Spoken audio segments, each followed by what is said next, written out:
Hello students, આજે આપણે સંકરણ વિશે ભણીશું. સંકરણ અથવા હાઇબ્રિડાઇઝેશન એ ઓર્ગેનિક કેમિસ્ટ્રીનો અથવા કેમિસ્ટ્રીનો અત્યંત અગત્યનો ભાગ છે જે આપણને આવડતો જ હોવો જોઈએ. તો શરૂઆત કરીએ છીએ. આપણે ટોપિકનું નામ છે સંકરણ. એને કહેવાય છે હાઇબ્રિડાઇઝેશન. તો કે સંકરણ એનો કોન્સેપ્ટ આવ્યો કેવી રીતે? તો આજે આપણે જે શરૂઆત કરવાના છીએ એ કાર્બનના સંકરણથી શરૂઆત કરીશું. કાર્બન સિવાયના તત્વોની અંદર પણ સંકરણ થાય. નાઇટ્રોજન, સલ્ફર, ફોસ્ફરસ, તેની અંદર પણ સંકરણ થાય. પણ આજે આપણે કાર્બનથી શરૂઆત કરીએ છીએ. કાર્બન એનો પરમાણુ ક્રમાંક છે 6 અને તેની ઇલેક્ટ્રોન રચના છે હિલિયમ કોર 2s2 2p2. આ છે કાર્બનની ઇલેક્ટ્રોન રચના. આ જે s કક્ષક છે એનો પ્રકાર છે એક જ. તેની અંદર ઇલેક્ટ્રોન આવેલા છે 2. p કક્ષક જેને કહીશું 2px 2py અને 2pz. તેની અંદર 2 ઇલેક્ટ્રોન આવેલા છે, તો 1 અને 2. આ જે અવસ્થા છે એ અવસ્થાને આપણે ધરા સ્થિતિ અથવા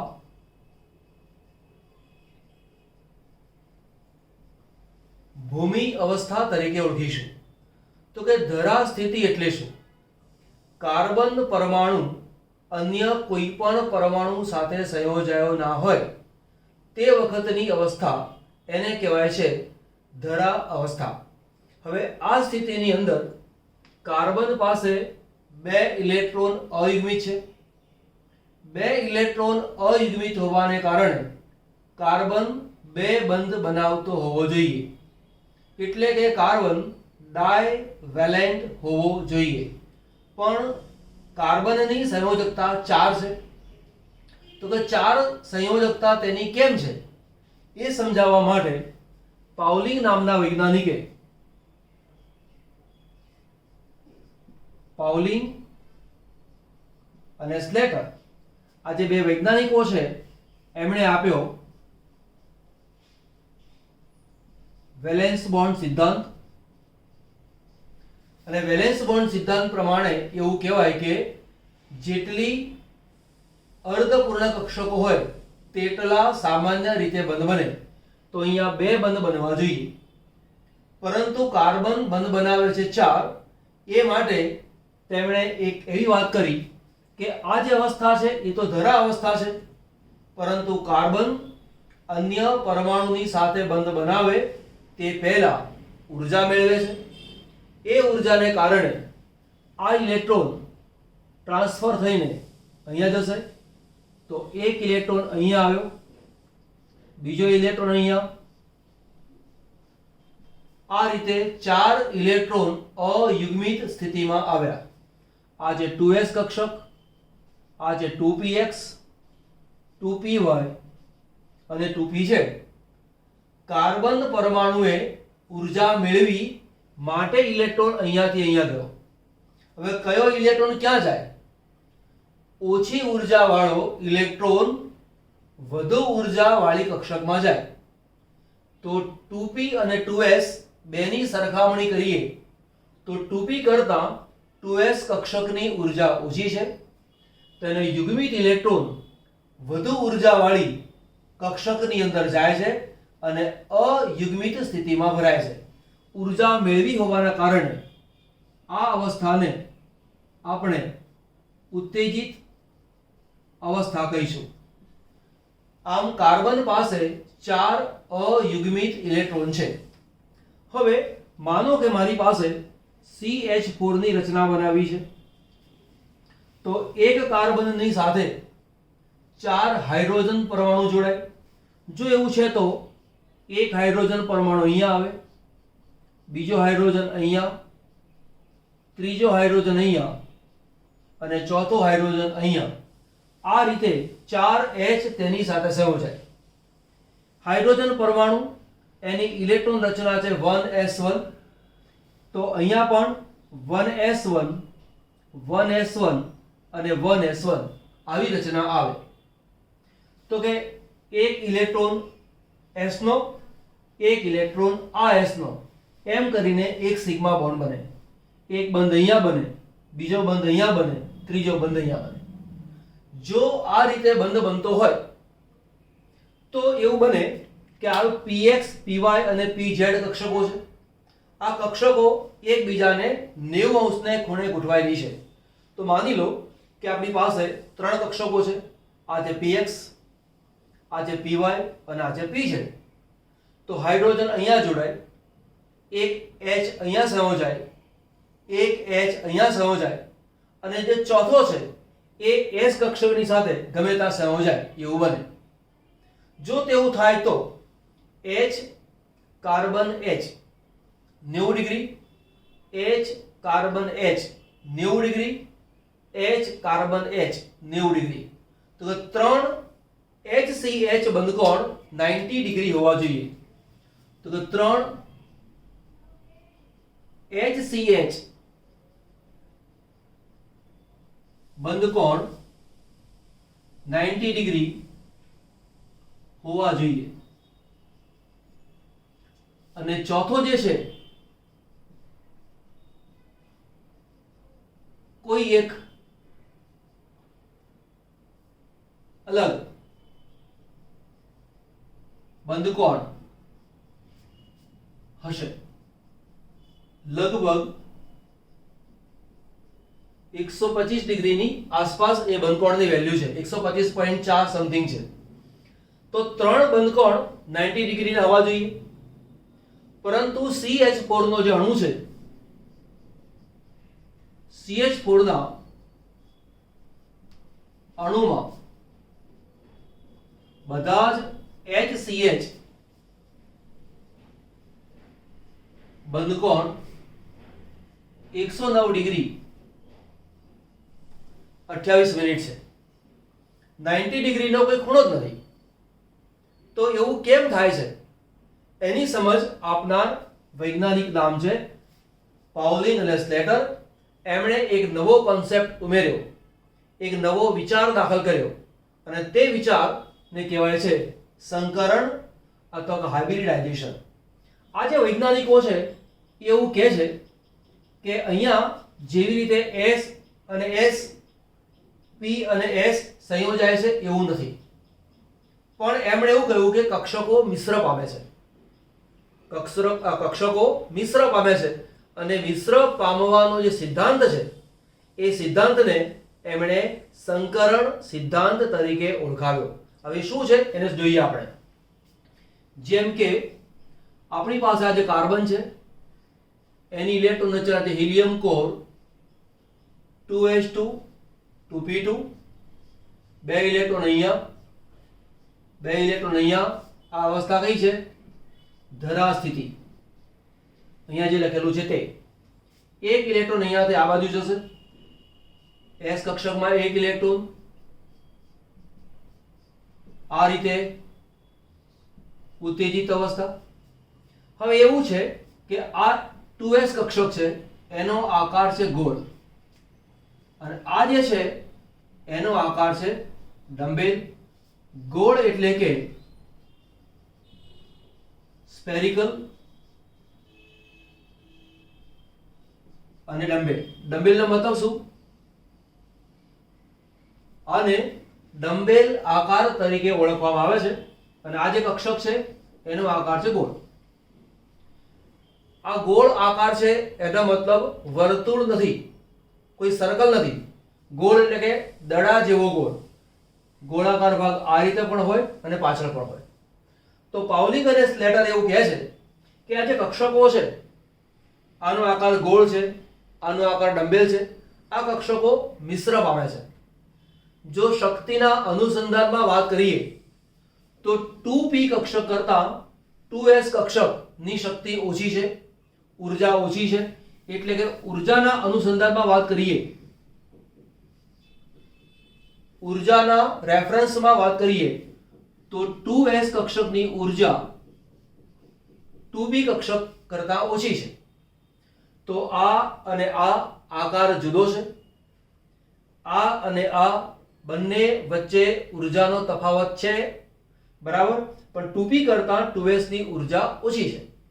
આવી જે કક્ષકો છે એ એકબીજાની સાથે મિશ્ર પામે છે. એ મિશ્ર પામવાની જે ઘટના છે એ ઘટનાને કહેવાય છે સંકરણ. તો અહીંયા સંકરણની વાત લખીશું આપણે કે અસમાન આકાર અને અસમાન ઉર્જા ધરાવતી કે જેમની વચ્ચે ઉર્જાનો તફાવત ઘણો જ ઓછો છે, બરાબર. તો અસમાન આકાર અને અસમાન ઉર્જા ધરાવતી કક્ષકો મિશ્ર પામીને સમાન ઉર્જા ધરાવતી અને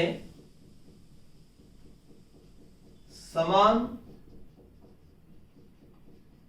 આકાર ધરાવતી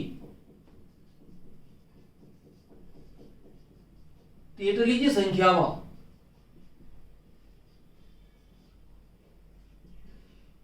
નવી કક્ષકો બનાવે છે.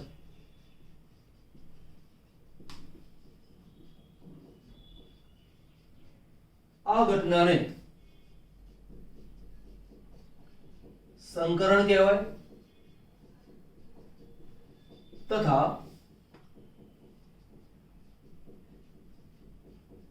જે કક્ષકો નવી બને છે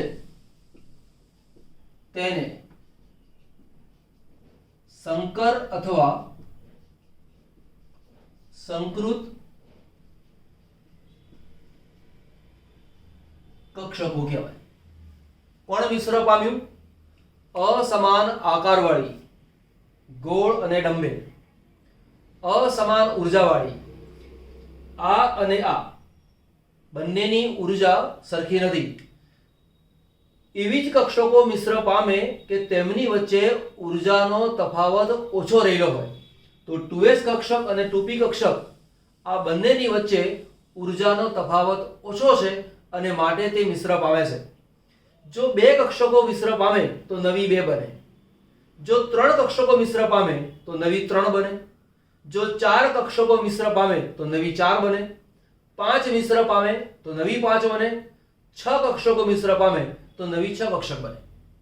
હવે અહીંયા આપણે એવું કહ્યું કે 2s કક્ષકનો ઇલેક્ટ્રોન 2p કક્ષકમાં જાય છે, પણ કદાચ કોઈક વિદ્યાર્થીના મનમાં એવો પ્રશ્ન જાગે કે આની જે રચના છે એ આ રીતે લખાય: કાર્બન 6 1s2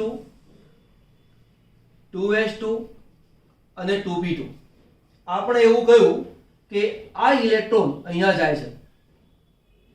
તો કોઈ વિદ્યાર્થીના મનમાં પ્રશ્ન થાય કે સાહેબ આ ઇલેક્ટ્રોન અહીંયા જાય છે એવું તમે કહ્યું, તો કેમ આ ઇલેક્ટ્રોન આમાં ના જાય? તો તેનો જવાબ છે કે ના જાય. તો મનમાં પ્રશ્ન જાગે કે કેમ સાહેબ 2s કક્ષકનો ઇલેક્ટ્રોન 2p માં જાય, 1s નો ઇલેક્ટ્રોન 2p માં કેમ ના જાય? તો તેનું કારણ સમજો. આ જે છે એને કહેવાય છે પહેલી કક્ષા. આ જે છે એને કહેવાય છે બીજી કક્ષા. જે પહેલી કક્ષા છે એને કહીશું આપણે કે શેલ. આ જે છે એને કહીશું આપણે એલ શેલ. 2s માંથી ઇલેક્ટ્રોન 2p કક્ષકમાં એટલા માટે જાય છે કે 2s અને 2p કક્ષક વચ્ચે ઉર્જાનો તફાવત બહુ નથી. પણ કે શેલ અને એલ શેલ અથવા કે કક્ષા અને એલ કક્ષા વચ્ચે ઉર્જાનો તફાવત ઘણો મોટો છે. પરિણામે આ ઇલેક્ટ્રોનને અહીં લઈ જવો હોય તો બહુ જ ઉર્જાની જરૂર પડે, જે સામાન્ય સંજોગોમાં સરળ નથી, અને એટલા માટે આ ઇલેક્ટ્રોન આ જગ્યાએ જતો નથી. તો કે સંકરણ કક્ષકો પામે છે ખરી, આ અને આ સંકરણ ના પામે. કેમ? એટલા માટે કે તેમની વચ્ચે ઉર્જાનો તફાવત ઘણો મોટો રહેલો છે. બરાબર. તો સંકરણ પામવા માટેની શરત પહેલી એ છે કે જે કક્ષકો મિશ્ર પામે છે તેમની વચ્ચે ઉર્જાનો તફાવત ઓછો હોવો જોઈએ. બીજી એક વસ્તુ, 3p મિશ્ર પામે અને સંકરણ થાય, p3 સંકરણ, તો કે ના, અસમાન કક્ષકો જ મિશ્ર પામે. એટલે મિશ્ર પામવા માટે હું એમ કહી દઉં કે ભાઈ px અને py મિશ્ર પામે છે, px py અને pz મિશ્ર પામે છે, તો કે ના. જે કક્ષકો મિશ્ર પામે એનો આકાર શરૂઆતની અંદર સમાન નથી. એમની ઉર્જાનો તફાવત બહુ મોટો છે નહીં, પણ ઉર્જાનો તફાવત તો છે જ. સંકરણ પામ્યા પછી જે નવી કક્ષકો બને છે એમાં ઉર્જા વહેંચાય છે. હવે કેવી રીતે થાય છે એ આટલું નોંધ કરી લો, પછી તમને શીખવાડું છું. હવે sp3 સંકરણનો મતલબ શું થાય? તો કે એક s કક્ષક એક s વત્તા 3p મિશ્ર પામે તો જે સંકરણ થાય તે સંકરણને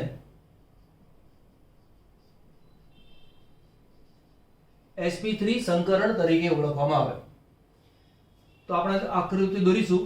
2s કક્ષક, એનો આકાર છે ગોળ, આ છે 2s પ્લસ આ x અક્ષ, આ છે px, અને y અક્ષ ગણી લો તો આ જે કક્ષક થઈ એ py છે,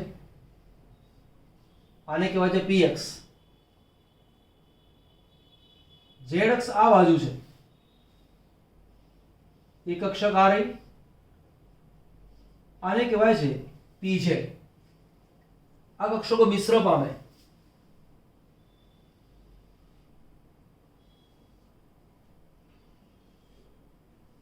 તો મિશ્ર પામશે આ રીતે.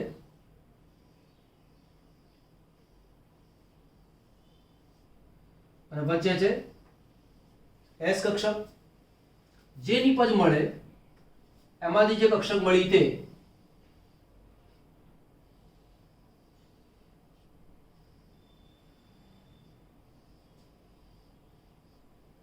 Plus minus plus minus plus minus અને પ્લસ માઇનસ.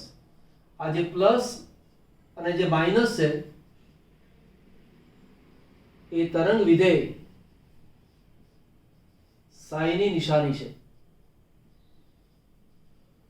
પરમાણુ રચના પાઠની અંદર આ વસ્તુ આવે. તો અહીંયા તમે દર્શાવવા જાઓ તો આ plus minus plus minus plus minus આ મૂકી શકો છો. આ છે પ્લસ. હવે તમે સમજો કે આની સામે આવું જે મૂકેલું છે એના મીનિંગ શું થાય? તો કે p કક્ષકની અંદર s કક્ષક સમાયેલી છે એવું કહેવાય. દાખલા તરીકે મારે આવું કહેવું હોય કે આ s કક્ષક છે, આ તરંગ વિધેય છે, આ p કક્ષક છે, અને તેમાંથી મારે એક બંધ બનાવવો છે તો બનશે આ રીતે.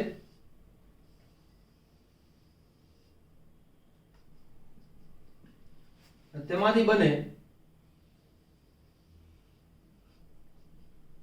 આ જે ભાગ છે એના માટે શબ્દ વાપરીશું લોબ. તો એક લોબ મોટો છે, એક નાનો છે. ઇલેક્ટ્રોન ઘનતાનું પ્રમાણ આ જગ્યાએ વધારે છે, અહીંયા જગ્યાએ ઓછું છે. તો અહીંયા જે sp3 સંકરણ થયું, sp3 સંકરણને કારણે sp3 સંકરણથી નવી 4 કક્ષકો બને.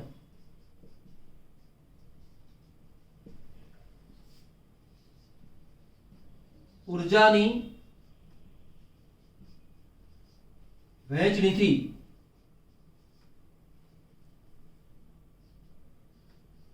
નવી કક્ષકો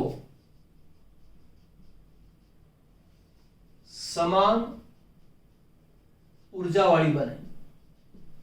હવે ઉર્જાની વહેંચણી શું છે સમજો. પહેલા મારી પાસે આ પી કક્ષક છે, આ જે 2p કે જેની અંદર માત્ર 2 ઇલેક્ટ્રોન હતા, આ અને આ જે છે એ 2s કક્ષક છે. આ જે ગ્રાફ છે એ એનર્જી ઇનો ગ્રાફ છે. ત્યારબાદ તે ઉર્જા મેળવે છે. ઉર્જા મેળવવાને કારણે આ ઇલેક્ટ્રોન અહીંયા જાય,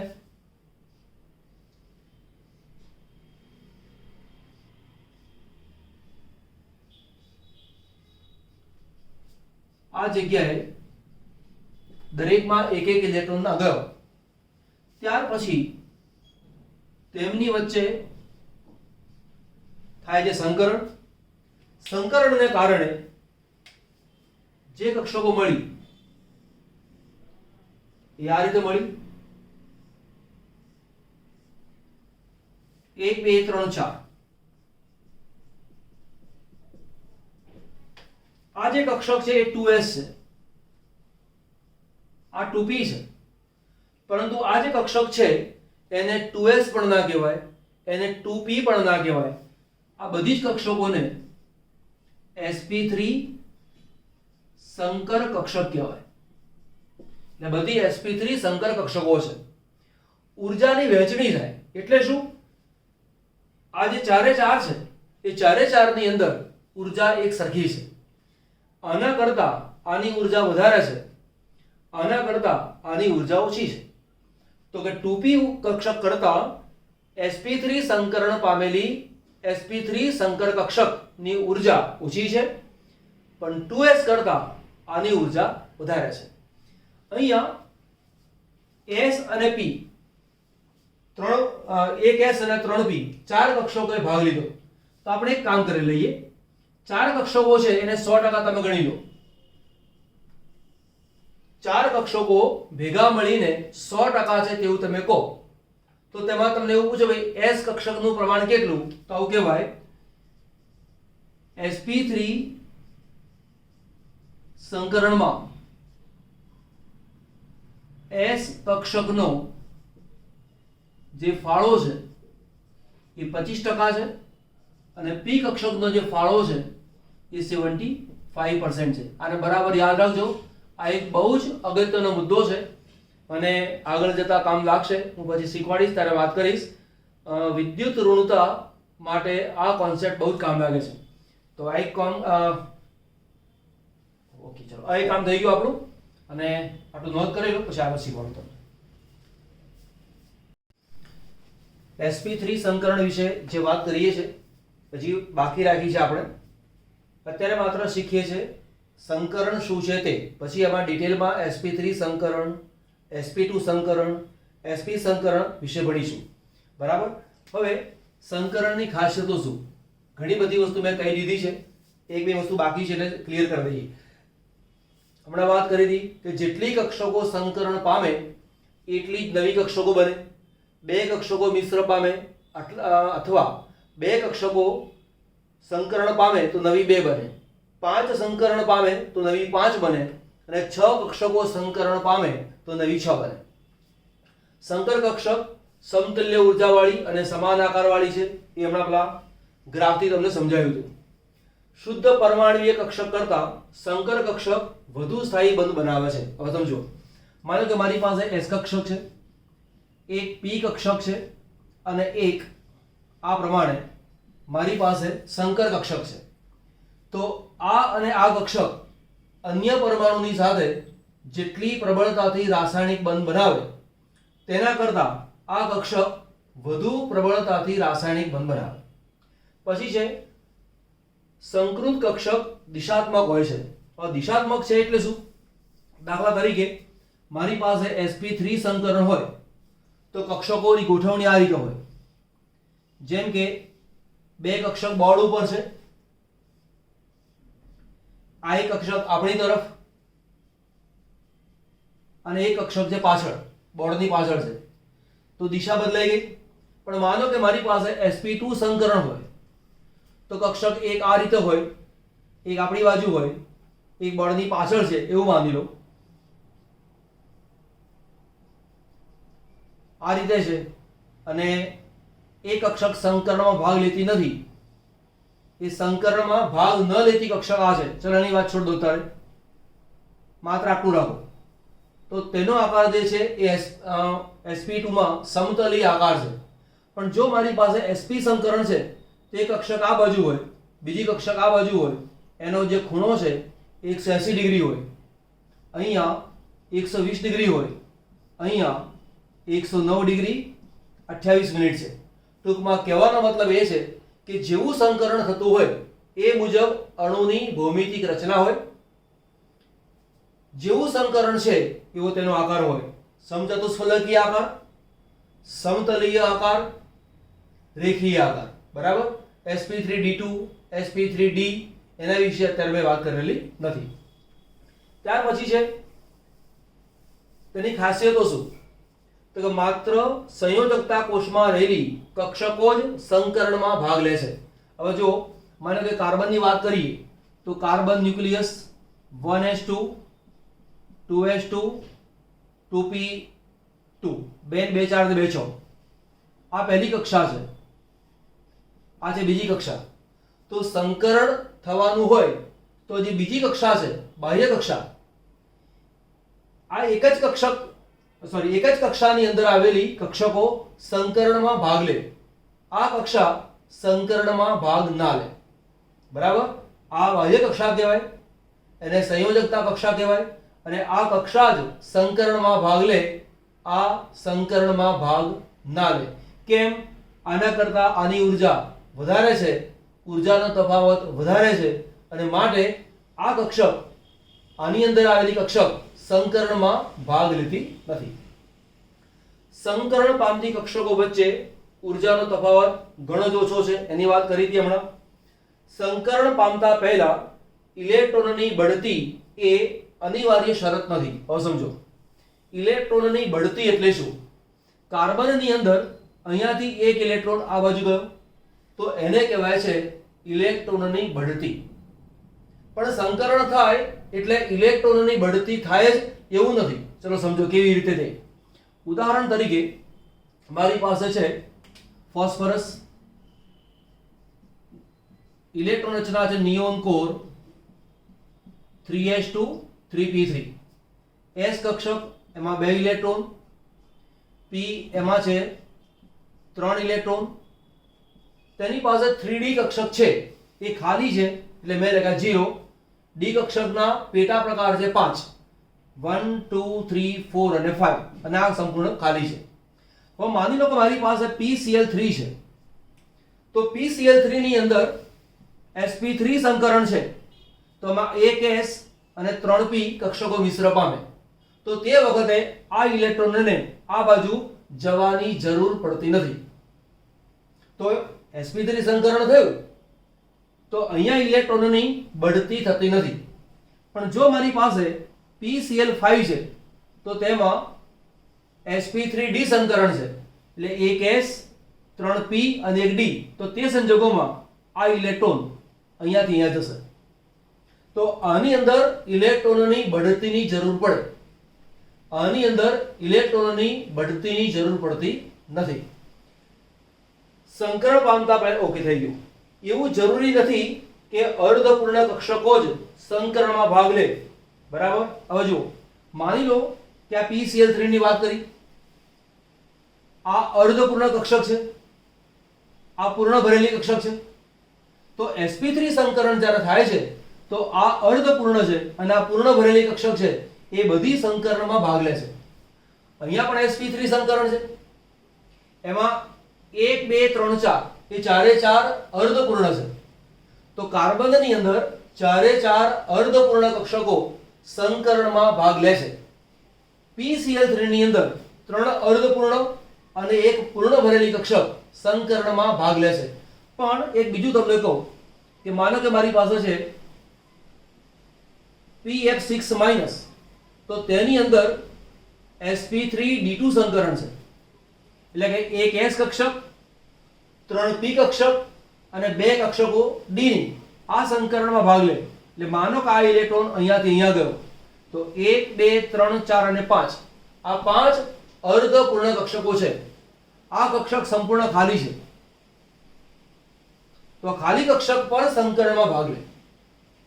તો એનો મતલબ એવો થયો સંકરણમાં ભાગ લેનારી જે કક્ષકો છે એ અર્ધપૂર્ણ પણ હોઈ શકે, જેમ કે આ બધી અર્ધપૂર્ણ છે, થોડીક અર્ધપૂર્ણ થોડીક પૂર્ણ, જેમ કે PCl3 ની વાત કરી 3 અર્ધપૂર્ણ હતી અને 1 પૂર્ણ હતી, એ સંકરણમાં ભાગ લે છે.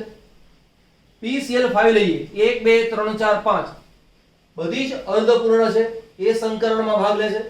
પણ PF6- છે એની અંદર sp3d2 સંકરણ છે, તો તેમાં 1 2 3 4 અને 5 એ અર્ધપૂર્ણ કક્ષકો છે. જ્યારે આ જે કક્ષક છે એમાં ઇલેક્ટ્રોન ફોસ્ફરસ તો નથી, એમાં ફોસ્ફરસનો ઇલેક્ટ્રોન છે નહીં, પરંતુ PF ની સાથે PF5 એની સાથે F- પોતાનો ઇલેક્ટ્રોન લઈને આવે છે. તો આ સંકરણની અંદર આ કક્ષક ખાલી છે, એણે પણ સંકરણમાં ભાગ લીધો. આ પોઈન્ટ ક્લિયર કરી નાખો, બરાબર? આટલો પોઈન્ટ નોટ કરી દો, પછી આપણે આગળ નવું ચલાવીએ. હવે આપણે લઈશું મિથેનમાં સંકરણ, બરાબર? CH4 એ જ પ્રમાણે C2H6 માં સંકરણ. આ બંનેની અંદર sp3 સંકરણ છે. મનમાં કદાચ પ્રશ્ન થાય કે સાહેબ તમે તો લખી નાખ્યું કે મિથેનમાં અને ઇથેનમાં sp3 સંકરણ છે, અમને કેવી રીતે ખબર પડે કે આ અણુની અંદર પરમાણુનું સંકરણ આ છે અને આની અંદર સંકરણ આ છે? અમને ખબર કેવી રીતે પડે તે શીખવવાનું બાકી છે. અત્યારે પહેલા શીખી લઈશું અને પછી આપણે આગળ ચર્ચા કરીએ છીએ. હમણાં જે મુદ્દાઓ ચર્ચા કરી એની અંદર એક બીજી વાત પણ અમને શીખવાડો કે માની લો કે S કક્ષક છે એ માત્ર સિગ્મા બંધ જ બનાવે. આને યાદ રાખવાનું. જો મારી પાસે P કક્ષક છે તો P કક્ષક સિગ્મા બંધ પણ બનાવી શકે અને પાઈ બંધ પણ બનાવી શકે. પણ જો સંકર કક્ષક હોય, સંકર કક્ષક, તો એ માત્ર સિગ્મા બંધ બનાવે. આ વસ્તુને યાદ રાખવાનું. તો મિથેન એમાં કાર્બનનું સંકરણ છે sp3, કાર્બનની એક S કક્ષક 3 P કક્ષકો મિશ્ર પામી સમાન શક્તિ સમાન આકાર વાળી 4 કક્ષકો બનાવે છે. તો અહીંયા આ S કક્ષક થઈ, બરાબર? આ જે 2s, અહીં લખું છું px. ત્યાર પછી જે મારી પાસે py, આ x અક્ષ છે તો આ px કહેવાય, આ y અક્ષ છે તો આને py કહેવાય. અને એ જ પ્રમાણે જો મારી પાસે z અક્ષ છે તો આને કહેવાય છે pz. 1 2 3 અને 4 ચારે ચાર કક્ષકો મિશ્ર પામીને ચાર કક્ષકો મિશ્ર પામે, નવી 4 કક્ષકો બને. સમાન ઉર્જા ધરાવે, સમાન આકાર ધરાવે. કેવી રીતે ગોઠવાય? એકબીજાથી દૂર સમચતુષ્ફલકીય આકારે ગોઠવાય, બરાબર? એના માટે શબ્દ છે ટેટ્રાહેડ્રલ આવી રીતે ગોઠવાય. તો એ કેવી રીતે રચના બને છે એના માટે જોવું. આવું કહેવાય કાર્બન છે એની એક કક્ષક આ બાજુ ગઈ, એક કક્ષક આપણી બાજુ છે. આપણી બાજુ છે એવું દર્શાવવા માટે આવું બતાવવામાં આવે છે, અને કક્ષક પાછળ છે એવું દર્શાવવા માટે આવું દર્શાવવામાં આવે. આ જે આકાર છે એ આકારને કહેવાય છે સમચતુષ્ફલકીય. સમચતુષ્ફલકીય આકાર એવું કેમ કે છે એનું તમને કારણ સમજાવું.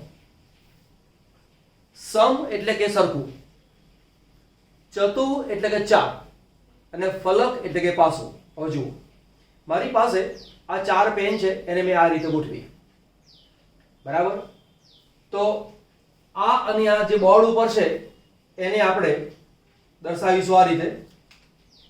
આ બ્લુ અને બ્લુ એ બોર્ડ ઉપર છે, આ જે બ્લેક છે એ તમારી તરફ છે એટલે આપણી તરફ છે, અને આ જે ભાગ છે એ પાછલી બાજુ છે એટલે કે આ રીતે.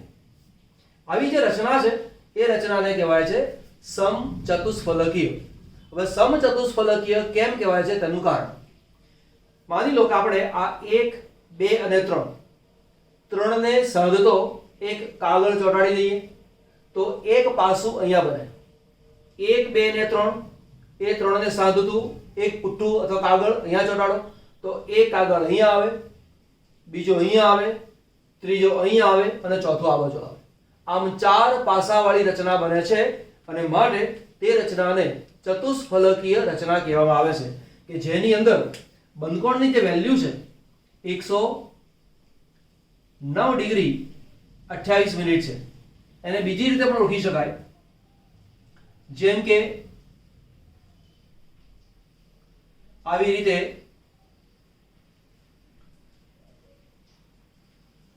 એક સમઘન છે, એ સમઘનના સેન્ટરમાં કાર્બનનો પરમાણુ છે. હવે તેની જે કક્ષકો છે એમાં એક કક્ષક આ તરફ આવી, એક કક્ષક આ તરફ, બરાબર.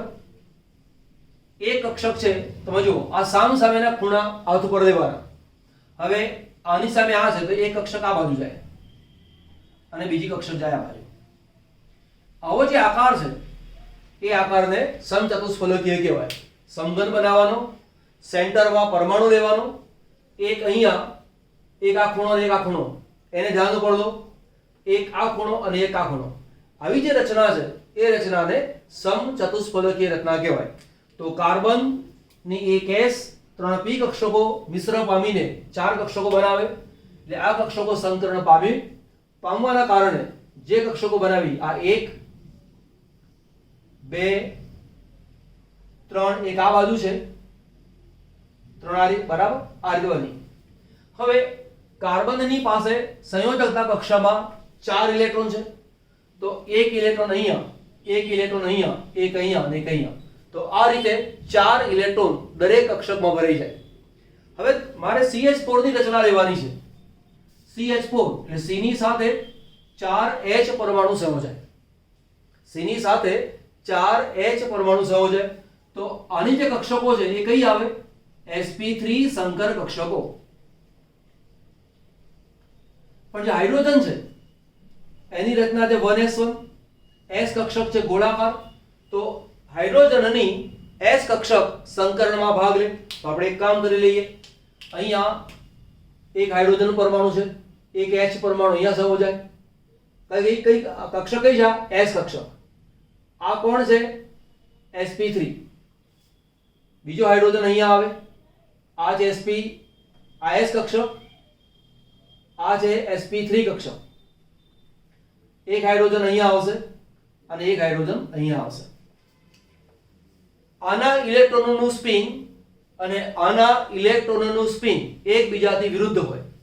જો આનો ઇલેક્ટ્રોન ઘડિયાળના કાંટાની દિશામાં છે તો આનો ઇલેક્ટ્રોન ઘડિયાળના કાંટાની દિશાની વિરુદ્ધમાં ફરે છે. તો આપણે એક કામ કરી લઈએ,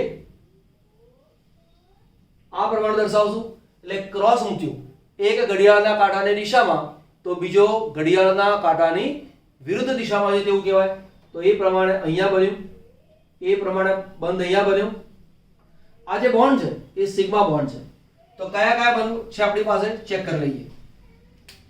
કુલ 4 બંધ, કુલ 4 બંધ કયા છે? sp3s sigma bond. 4 sigma bond બને.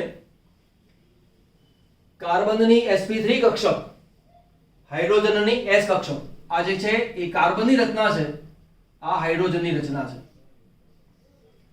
દરેક CH બંધ લંબાઈ 112 પિકોમીટર છે. HCH બંધ કોણ 109 ડિગ્રી 28 મિનિટ છે. તો વર્ણન લખવું તો આવું કહેવાય કે ઉત્તેજિત અવસ્થામાં કાર્બનની એક S કક્ષક એટલે કે કાર્બનની સંયોજકતા કક્ષાની એક S અને 3 p કક્ષકો આ લખવું તો લખી શકાય. હું જે બોલું છું તે કાર્બનની સંયોજકતા કક્ષાની એક S અને 3 p કક્ષકો મિશ્ર પામીને સમાન શક્તિ સમાન આકાર વાળી 4 કક્ષકો બનાવે છે. આ 4 કક્ષકો એકબીજાને 109 ડિગ્રી 28 મિનિટના ખૂણે ગોઠવાય છે, એટલે કે ચતુષ્ફલકીય આકારે ગોઠવાય છે. દરેક કક્ષકની અંદર કાર્બનની સંયોજકતા કક્ષાના કુલ 4 ઇલેક્ટ્રોન ક્રમશઃ ભરાય છે. હુન્ડના નિયમ મુજબ આ ઇલેક્ટ્રોન ભરાય છે. દરેક sp3 સંકર કક્ષક સાથે એક H પરમાણુ પોતાની 1s કક્ષકના ઇલેક્ટ્રોનના વિરુદ્ધ સ્પિન વડે સિગ્મા બંધથી સમજાય છે. તો ટોટલ અણુની અંદર 4 બંધ બને છે. બધા જ બંધ સિગ્મા પ્રકારના છે. sp3s પ્રકારના સિગ્મા બોન્ડ બને છે.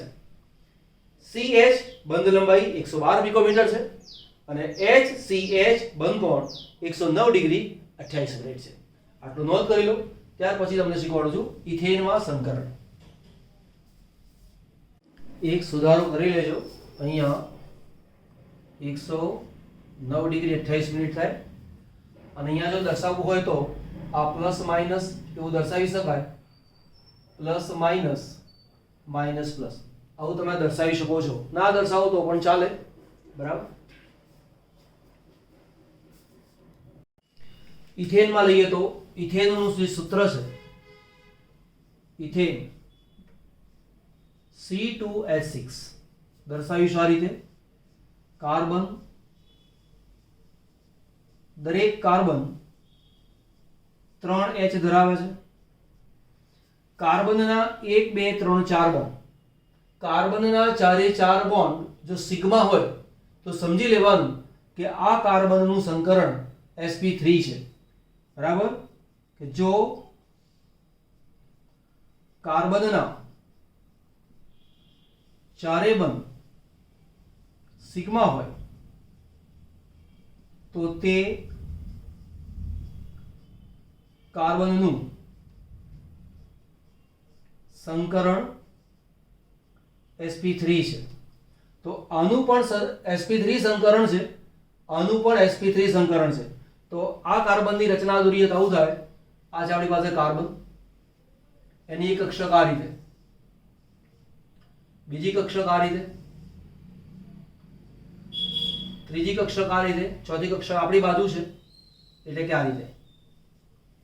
હવે આની સાથે બીજો કાર્બન જોડાય એટલે એક કાર્બન જોડીશું આપણે અહીંયા. આ એની એક કક્ષક, પછી બીજી કક્ષક જોડીશું આ રીતે, 2 3 આ બાજુ અને 4 આ બાજુ. આ જે પ્લસ માઇનસ, આ જે પ્લસ માઇનસ પ્લસ માઇનસ, આ કાર્બનમાં plus minus plus minus plus minus અને પ્લસ માઇનસ. આ બોન્ડ કયો થયો? Sigma bond. બરાબર. તો કોની કોની વચ્ચે સિગ્મા બોન્ડ બન્યો? તો આ જે કક્ષક છે એ sp3 સિગ્મા બંધ છે એવું કહેવાય. એમાં આ કાર્બનની sp3 સંકર કક્ષક, આ કાર્બનની પણ sp3 સંકર કક્ષક છે. હવે ચાર બંધ પૂરા કરવાના, એક બંધ અહીંયા પૂરો થયો. કાર્બનના 4 ઇલેક્ટ્રોન 1 2 3 4, આ કાર્બનના 4 ઇલેક્ટ્રોન 1 2 3 4. મારે બનાવવું હોય તો એક આ પ્રમાણે બનાવો, બીજો આ રીતે. એનો મતલબ કે વિરુદ્ધ સ્પિન છે. હવે હાઇડ્રોજન અહીંયા બનાવો, હાઇડ્રોજન એની 1s કક્ષક, હાઇડ્રોજન આની 1s કક્ષક, આ પણ હાઇડ્રોજન 1s કક્ષક છે. તે પ્રમાણે અહીંયા આ પણ હાઇડ્રોજન 1s કક્ષક, hydrogen 1s, hydrogen 1s. ઇલેક્ટ્રોનના spin વિરુદ્ધ છે એવું બતાવવા માટે આવું દર્શાવ્યું આપણે.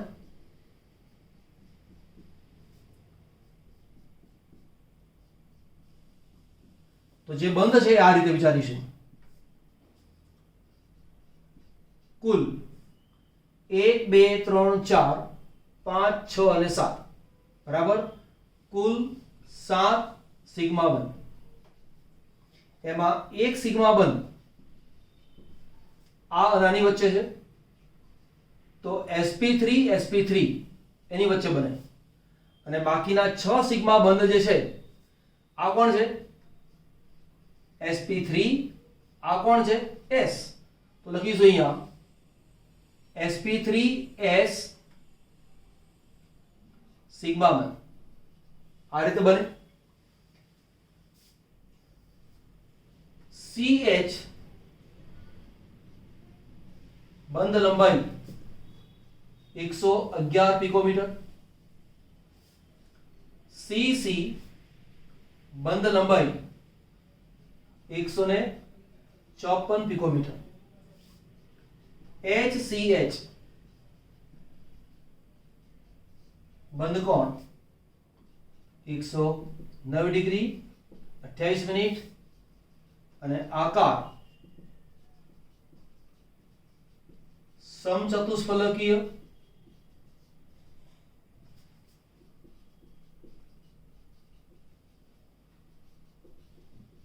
સમચતુષ્ફલકીય કેમ એવું? તો એક આટલી જે રચના છે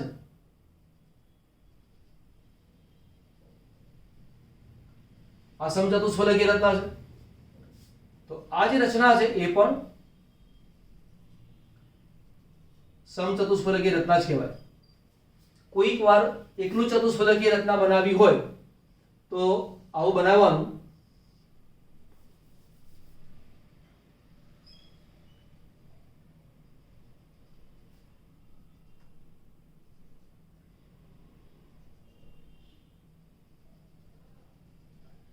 બરાબર આગળ આકાર બનાવ્યો. અહીંયા માનો કે સી સેન્ટરમાં કાર્બન હોય તો એક કક્ષક આ બાજુ જાય છે, એક કક્ષક આ બાજુ ગઈ, એક કક્ષક આ બાજુ ગઈ, એક કક્ષક આ બાજુ ગઈ. આમ 4 કક્ષકો જાય અને એના ખૂણા બને છે. તો આ જે સંકરણ થયું એ ઇથેનનું સંકરણ થયું. બરાબર ચલો ડન કરવા. અહીંયા HCH બંધ કોણ છે એટલે કે HCH, પણ HCC બંધ કોણ પણ આવી શકે? તો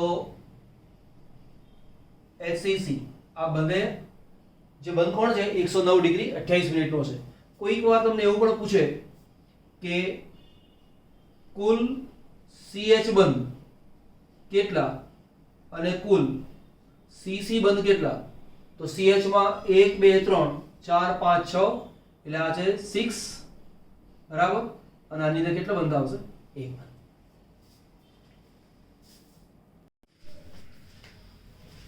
તો આ હતું sp3 હાઇબ્રિડાઇઝેશન, sp3 સંકરણ. આવતા લેક્ચરમાં ભણીશું sp2 સંકરણ અને sp સંકરણ, અને ત્યારબાદ એમાં જ ભણીશું કે જુદા જુદા પરમાણુનું સંકરણ નક્કી થાય છે કેવી રીતે. બરાબર, તો રાહ જોજો બીજા વિડીયોની. ત્યાં સુધી sp3 સંકરણને બરાબર તૈયાર કરી લેવાનું.